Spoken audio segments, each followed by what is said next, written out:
राजीव गांधी का जीवन भारत के इतिहास में एक महत्वपूर्ण और निर्णायक भूमिका निभाने वाला रहा है।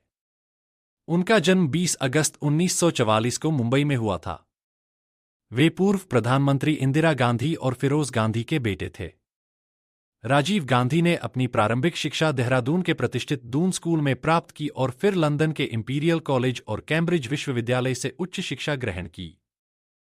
प्रारंभिक जीवन और पेशा: राजीव गांधी राजनीति से दूर रहकर एक पेशेवर पायलट के रूप में कार्य कर रहे थे। उन्होंने भारतीय वायुसेना के लिए काम किया और इंडियन एयरलाइंस में पायलट बने। वे राजनीति में सक्रिय नहीं थे और उनका झुकाव तकनीक और विज्ञान की ओर था। उनकी शादी 1968 में सोनिया गांधी से हुई थी और उनके 2 बच्चे हुए, राहुल गांधी और प्रियंका गांधी। राजनीति में प्रवेश: राजीव गांधी ने अपने छोटे भाई संजय गांधी की 1980 में एक विमान दुर्घटना में मृत्यु के बाद राजनीति में प्रवेश किया। संजय गांधी इंदिरा गांधी के राजनीतिक उत्तराधिकारी माने जाते थे, लेकिन उनकी असमय मृत्यु के बाद राजीव को राजनीति में लाया गया। 1981 में उन्हें अमेठी से सांसद चुना गया और भारतीय राष्ट्रीय कांग्रेस में उनकी भूमिका बढ़ी।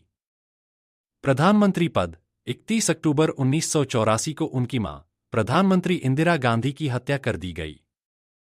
इसके बाद राजीव गांधी को देश का प्रधानमंत्री बनाया गया। उन्होंने उस समय 40 वर्ष की आयु में भारत के सबसे युवा प्रधानमंत्री बनने का रिकॉर्ड बनाया। उनके प्रधानमंत्री रहते हुए राजीव गांधी ने कई महत्वपूर्ण नीतियों और सुधारों की शुरुआत की। उन्होंने भारत को तकनीकी और आर्थिक दृष्टि से आधुनिक बनाने की दिशा में कदम उठाए। उनके कार्यकाल में टेलीकॉम, कंप्यूटर और शिक्षा के क्षेत्र में क्रांतिकारी सुधार किए गए।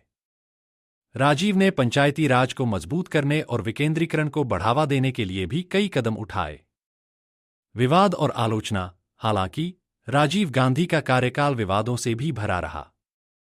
सबसे प्रमुख विवाद बोफोर्स घोटाले का था, जिसमें राजीव गांधी की सरकार पर स्वीडन की एक कंपनी से रक्षा सौदे में रिश्वत लेने के आरोप लगे।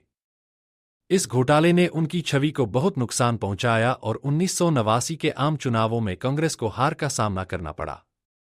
असमय मृत्यु: राजीव गांधी ने 1991 के आम चुनावों में फिर से कांग्रेस की ओर से प्रधानमंत्री पद के उम्मीदवार के रूप में प्रचार करना शुरू किया। लेकिन 21 मई 1991 को तमिलनाडु के श्रीपेरम्बुदूर में एक चुनावी सभा के दौरान एक आत्मघाती हमले में उनकी हत्या कर दी गई। यह हमला लिट्टे LTTE के एक सदस्य द्वारा किया गया था, जिसने श्रीलंका में भारतीय